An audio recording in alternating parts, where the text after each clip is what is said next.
Assalamualaikum warahmatullahi wabarakatuh. Halo semuanya, apa kabar? Nah, pada kesempatan ini kita akan membahas teks eksplanasi. Jadi, apa sih teks eksplanasi itu? Menurut bahasa, teks eksplanasi terdiri dari dua kata yang digabung menjadi satu, yakni kata teks dan kata eksplanasi. Nah, kata teks sendiri memiliki arti sebagai tulisan yang panjang. Sementara itu, kata eksplanasi merupakan kata yang diserap dari bahasa Inggris, yakni explain, yang memiliki arti menjelaskan.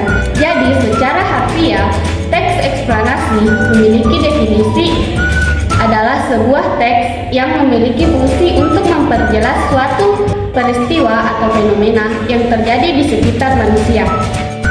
Nah, jadi teks eksplanasi ini memiliki beberapa jenis, yakni yang pertama yaitu teks eksplanasi sekvensial, yaitu menjelaskan secara rinci tahapan-tahapan suatu peristiwa seperti urutan daur hidup rantai makanan.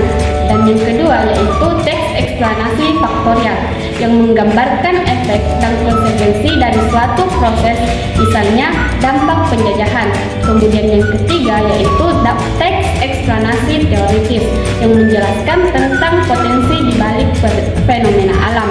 Contohnya Gunung Merapi yang dapat memicu bencana alam yang lainnya yang lebih dahsyat.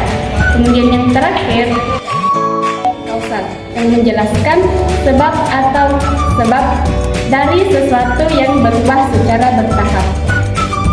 Nah, selanjutnya struktur teks eksplanasi. Yang pertama yaitu judul, yang kedua pernyataan umum. Nah, pada bagian ini dapat berupa informasi sederhana tentang apa yang akan ditulis. Kemudian yang ketiga menjelaskan urutan sebab dan akibat. Di bagian ini, inti dari cara menulisnya adalah kausalitas. Di bagian inilah penjelasan yang lebih jelas tentang proses dimulainya sesuatu yang akan ditulis. Kemudian yang terakhir yaitu interpretasi. Di bagian ini dapat diisi dengan pendapat dan perspektif penulis berdasarkan deskripsi data dan fenomena itu sendiri. Dan yang terakhir yaitu ditutup dengan kesimpulan yang singkat, padat, dan jelas. Selanjutnya yaitu kaidah kebahasaan teks eksplanasi. Yang pertama, isi teks berdasarkan fakta yang sebenarnya terjadi.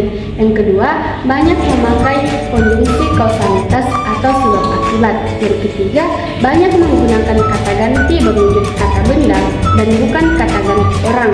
Yang keempat, menggunakan kata kerja pasif. Yang kelima, istilah yang digunakan adalah istilah teknis atau ilmiah sesuai topik yang dibahas. Yang keenam, yaitu banyak menggunakan kata kopula. Nah, setelah tadi dibahas tentang struktur dan kaidah kebahasaan teks eksplanasi, selanjutnya kita akan membahas tentang langkah-langkah dalam menulis teks eksplanasi. Yang pertama yaitu observasi peristiwa yang terjadi.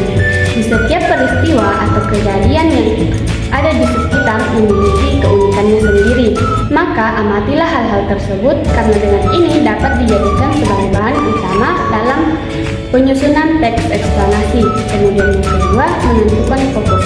Di bagian ini, fokuslah terhadap peristiwa yang akan diamati sehingga dapat menentukan batasan terhadap peristiwa, seberapa luas hal-hal yang akan kita ambil dan sesuaikan dengan situasi dan kondisi. Yang ketiga, mencatat urutan peristiwa.